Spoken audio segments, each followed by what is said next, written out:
Hello guys, welcome back to my YouTube channel कोचेक्स। तो हमने पिछले वीडियो में हीट तक पढ़ लिया था। आज हमारा जो नेक्स्ट है वो है कि थर्मल एक्सपेंशन। इसे हिंदी में बोलते हैं उष्मीय प्रसार। हिंदी में बोलते हैं उष्मीय प्रसार, इंग्लिश में बोलते हैं थर्मल एक्सपेंशन। तो इसकी डिफिनेशन क्या होती है कि ऑन हीटिंग मैटर, यानी किसी पदार्थ को गर्म करने पर एक्सपेंड्स, वह एक्सपैंड करता है, यानी प्रसार प्रसार मतलब बढ़ता है। जैसे फोटो कोई होती है उसे जूम किया जाता है ना, तो उसे ही एक्सपेंशन बोलते हैं, यानी प्रसार होता है उसका। On heating matter expends and this phenomena of expanding is called thermal expansion. बता रहे हैं कि जब कोई बॉडी को हीट किया जाता है, जब किसी बॉडी को हीट किया जाता है तो वह एक्सपैंड करती है, और इसी जो जो यही फिनोमिना होता है, जो घटना होती है, इसी घटना को हम थर्मल एक्सपेंशन कहते हैं। तो अब हमारे पास क्वेश्चन आता है, ये थर्मल एक्सपेंशन होता है क्यों है जब किसी बॉडी को हीट करते हैं। तो जैसे कोई बॉडी है हमारे पास, ये मान लेते हैं ना, ये हमारे पास रॉड है, ये रॉड है बस, रॉड है जो कि कंडक्टिंग है। कैसी है? कंडक्टिंग। कंडक्टिंग मतलब है कि हीट और इलेक्ट्रिसिटी दोनों को कंडक्ट करेगी। तो यहाँ से अगर इसे हम हीट करना चालू करें, हीट करना चालू करें, तो यहाँ पे इसके मॉलिक्यूल्स होंगे, यहाँ पर इसके मॉलिक्यूल्स होंगे।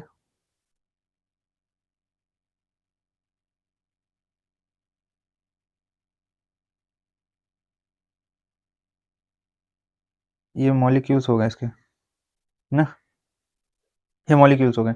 और मॉलिक्यूल्स जो होते हैं वो हमारे एटम से मिलकर बने होते हैं ना।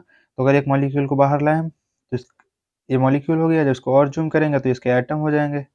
जिस भी रॉड को लेंगे उसके ये एटम्स हो गए ना, ये ऐसा होगा कुछ। ये हमारा मॉलिक्यूल है, नहीं ये मॉलिक्यूल हो जाएगा हमारा। इसको जूम करेंगे, मॉलिक्यूल, ये भी मॉलिक्यूल है।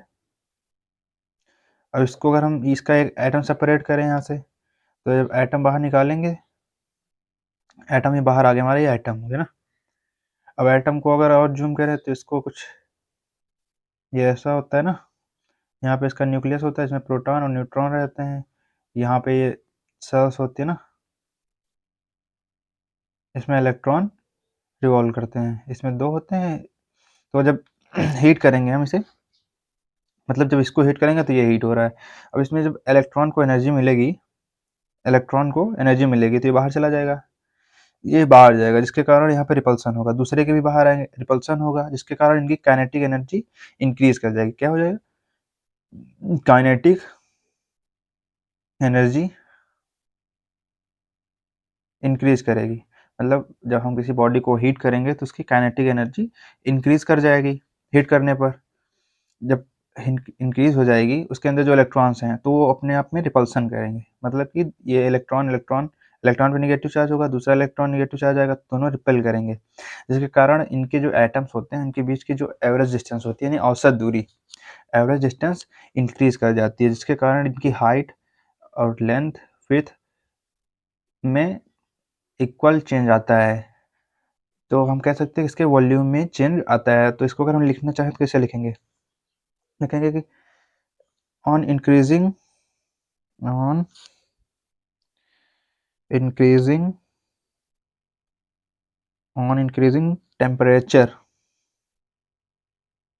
on increasing temperature of a body, of a body, on increasing temperature of a body, मतलब कि जब किसी बॉडी का टेम्परेचर बढ़ाया जाता है तो अब इसके बाद क्या होता है? काइनेटिक एनर्जी बढ़ती है ना। तो क्या करते हैं? Kinetic energy, kinetic energy of काहे की बॉडी बढ़, काइनेटिक एनर्जी बढ़ रही है? जो इसके अंदर पार्टिकल्स हैं, यानी इलेक्ट्रॉन्स, प्रोटॉन्स ना, और ये जो एटम है इसके जो सब पार्टिकल्स होते हैं इन्हें बोलते हैं particles. Kinetic energy of particles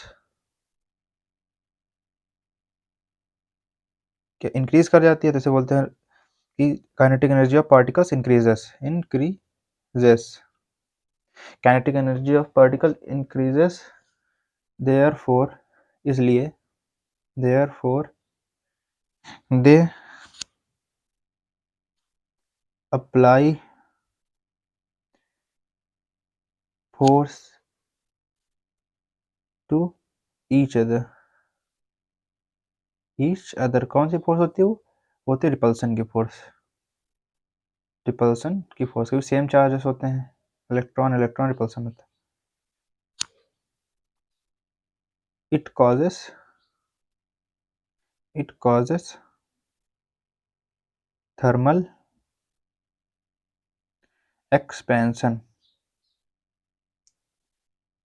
बता रहे हैं कि जब किसी बॉडी को हीट किया जाता है तो हिंदी में बोलते हैं इसे, जब किसी बॉडी के तापमान में वृद्धि की जाती है तो उस बॉडी के पार्टिकल्स यानी कणों की जो गतिज ऊर्जा होती है वो बढ़ जाती है, जिसके कारण वो एक दूसरे पर रिपल्सन यानी प्रतिकर्षण का फोर्स अप्लाई करते हैं, जो कि थर्मल एक्सपेंशन यानी ऊष्मीय प्रसार का कारण होता है। तो इसे इंग्लिश में बोलते हैं on increasing temperature of body kinetic energy of particles increases, therefore they apply force to each other, it causes thermal expansion. तो यहाँ समझ में आ गया कि जब किसी बॉडी को हीट करते हैं तो उसका जो मॉलिक्यूल होता है, मॉलिक्यूल जो होता है वो अब एटम से मिलकर बना होता है और एटम के अंदर प्रोटॉन इलेक्ट्रॉन न्यूट्रॉन होते हैं। तो जब हीट करेंगे तो इलेक्ट्रॉन की काइनेटिक एनर्जी बढ़ेगी, जिसके कारण इलेक्ट्रॉन अपनी सेल चेंज करेगा, ज़्यादा हीट बढ़ जाएगी तो उसे अपने सेल के बाहर चला जाएगा और दूसरे भी इलेक्ट्रॉन बाहर आएंगे, जिसके कारण रिपल्सन हो जाएगा।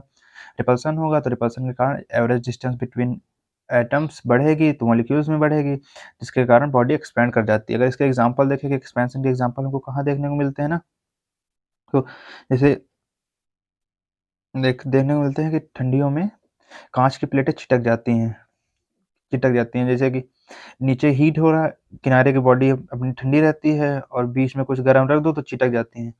और देखने को मिलता है जैसे कि पटरियों के बीच गैप रखा जाता है तो ठंडियों में गैप ज़्यादा हो जाता है और गर्मियों में कम हो जाता है, क्योंकि गर्मी में टेम्परेचर बढ़ता है।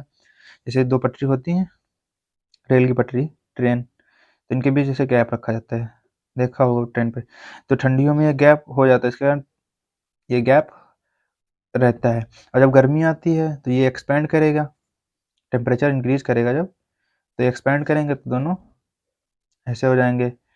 अगर ये गैप ना रखा जाए, अगर ये गैप ना हो पटरियों के बीच में, ये ऐसे ठंडी में हो, जब ये अपना विंटर है, ये समर है, तो यहाँ अगर विंटर में ऐसा हो जाए तो जब यहाँ से टेम्परेचर इंक्रीज करेगा,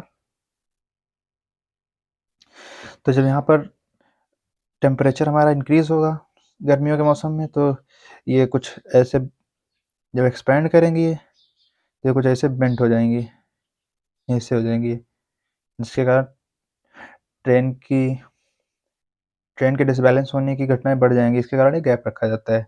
तो ये एग्जांपल्स हो गए। उसके बाद पढ़ेंगे टाइप कितने प्रकार का एक्सपेंशन होता है। तो थर्मल एक्सपेंशन कितने प्रकार का हो सकता है? थर्मल एक्सपेंशन, थर्मल एक्सपेंशन, जैसे कोई रॉड लेंगे पतली सी, तो उसमें कौन सा होगा? लीनियर थर्मल एक्सपेंशन, जैसा लीनियर एक्सपेंशन होगा, लीनियर एक्सपेंशन होगा। इसके बाद हो सकता है आपका, इसके बाद हमारा होता है सरफेस वाला, सरफेस का, तो इसे बोलते हैं सरफेसियल एक्सपेंशन, एक्सपेंशन हिंदी में बोलते हैं इसे रेखीय प्रसार, रेखीय प्रसार, और इसे इंग्लिश में बोलते हैं, इसे बोलते हैं सतह, सतह, सतह या क्षेत्रीय प्रसार, तो ऐसे बोलते हैं सतह या क्षेत्रीय प्रसार, सतह प्रसार या क्षेत्रीय प्रसार। और थर्ड होता है हमारा volumetric expansion, volumetric expansion, expansion इसे बोलते हैं आयतनीय, आयतनीय प्रसार, आयतनीय प्रसार, linear expansion, surficial expansion, volumetric expansion. तो there is three types of expansion. First is thermal expansion, linear expansion, linear thermal expansion, surficial thermal expansion, volumetric thermal expansion हो गया। तो इसके जो एक्सपेंशन के जो कोफिशिएंट होते हैं, उसे टेम्परेचर कोफिशिएंट यानी लीनियर लीनियर एक्सपेंशन कोफिशिएंट बोला जाता है, और जो बीटा होता है उसे बोलते हैं सरफेशियल, जो कि नेक्स्ट लेक्चर में हम करेंगे। तो आज के लिए इतना है, बाकी हम अगले लेक्चर में देखेंगे।